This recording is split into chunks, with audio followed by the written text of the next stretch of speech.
Hello and welcome back to SRB Gaming. This is KSP Exploration episode 10. And back to Minmus today on, again, all stock. And we are launching the CEV, which stands for Crew Exploration Vehicle. As you can tell, I kind of like acronyms, but I'm just going to call it the CEV because that's easier to say, and it's actually a pronounceable acronym this time. On launch, the rocket had some tipping issues, and I'm going to apologize in advance for the extremely sped up video we have today.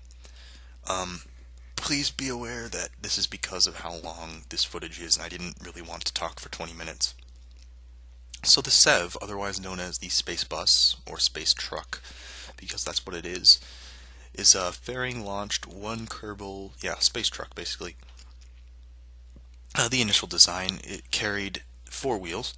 It has plates surrounding a trunk, which contains integrated batteries, RTGs, SAS, a small fuel supply, fuel cells, and on top we have some solar panels.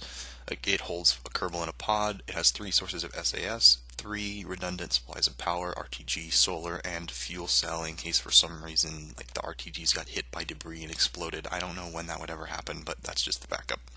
It does not contain resource capabilities. It's a mid-sized land vehicle, and it will allow me to drive Kerbals around the surface. So I'll give you the mission plan for the first CEV launch. The mission plan is to land in the Flats of Minmus, within 1 kilometer of the defunct Osprey mining probe, which you saw in an older video, has been replaced by the line of Eagle probes. We will drive the CEV after disconnecting from the landing stage over to the Osprey mining probe, and we can inspect it with a Kerbal. A tertiary objective, assuming this all went well and I still have time, would be to drive up to Frontier Ground and drop off the Kerbal.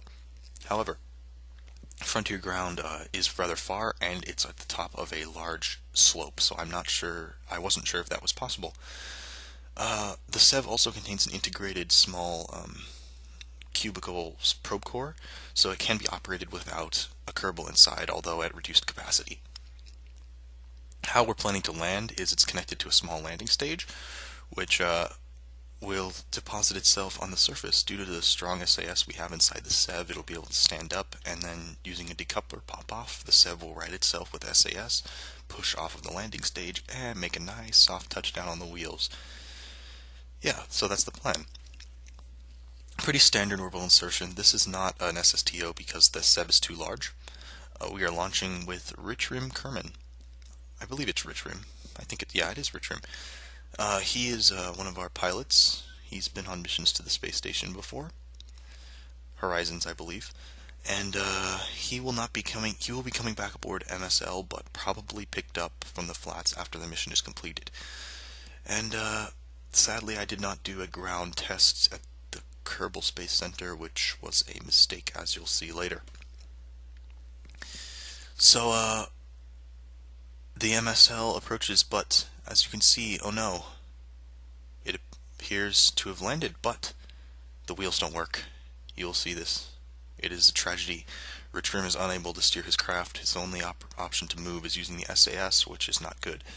For some reason, the wheels clip through the ground and do not work. I don't know why. I don't care why. He's going to need a rescue mission. We will be sending an MSL to pick him up and bring him to the station, along with a new CEV will be designed and sent. And so that's the end of this CEV. It's going to become a landmark on the Flats of Minmus. So here we go, back to the Vision Rover before we return to this rescue mission for Richram and his CEV. The Vision Rover has completed its long drive and is arriving at Frontier Ground Station. Now, if you remember the Vision video, it landed with its landing stage about 10 kilometers from Frontier Ground on a slope, and the landing stage was very unstable due to lack of SAS. However, the Vision Rover was able to deploy properly. Now, thankfully, it was pretty much based on luck whether it would tip over or not.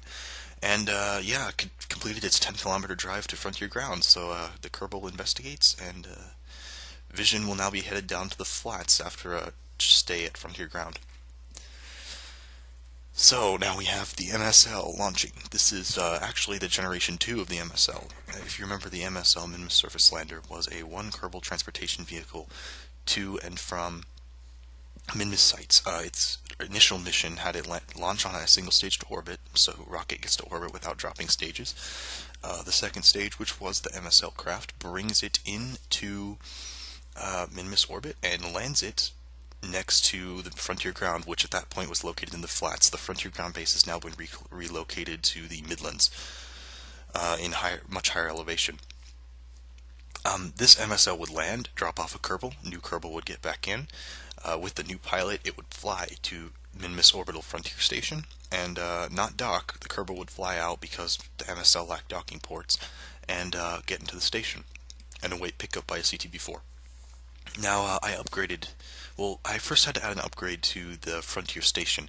A while ago, I had a CTV-4 off-camera tow in a docking adapter, which allows it to dock one CTV-4 and 4 MSLs at once.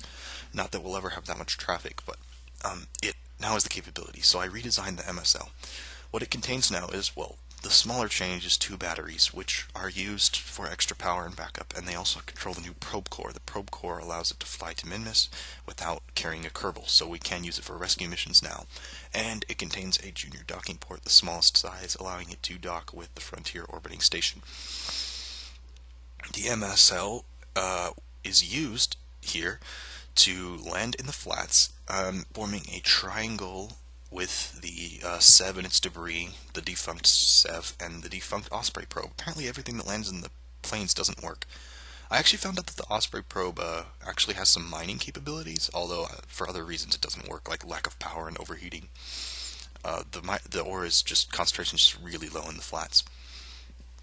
Anyway, MSL landed and then does the kind of leapfrog thing it usually does to get close. Thanks to its strong SAS, I can just fly up a little bit, turn the ship, point it, get a trajectory, get me closer so I don't have to run with the Kerbal. Once arriving, Richard Kerman leaves the CEV. It will remain in the Minmus Flats forever because it's not going anywhere. He leaves, gets into the MSL. The MSL returns to orbit and does a pretty simple rendezvous with the Frontier Station. I had a dumb mistake where I actually ended up in an orbit retrograde relative to the Frontier Station, which means I had to completely kill my orbital velocity. However, there was plenty of delta V. One nice thing about the station is it initially was it was brought up on a highly powerful second stage with a Rhino engine 3.75 meter tanks. And I was initially going to actually jettison that once I got into orbit. And there's another docking port under there, so I'd have 2 docking ports for CTV-4s. But I had still fuel left, about 1,000 units, so I figured I'll just keep it. And that plan was in case I had to move the station, but it's come in much more use. You see, an MSL uses very little fuel, actually about 100. And that means that I have tons of fuel to completely refuel these things, so they're completely reusable now with the Generation 2 design. After docking, you'll see I completely refuel it. It can return, pick up a new Kerbal. Although Frontier Station is actually full at this point, no vacancy, basically. And it will need to be, pick up some Kerbals with the CTV-4 and bring them back. There's quite a crowd there. And, So in the next video, I will be redesigning the CEV because I liked it, and launching it to the site of the old CEV, and we will be completing the mission of the first CEV and visiting the Eagle mining probe, Osprey mining probe. The Eagle mining probe is in a very remote location on the opposite side of Minmus, which will likely not see any Kerbals until we have developed the surface farther. Thanks for watching, and if you enjoyed the video, please subscribe, comment if you have any comments, rate it if you want.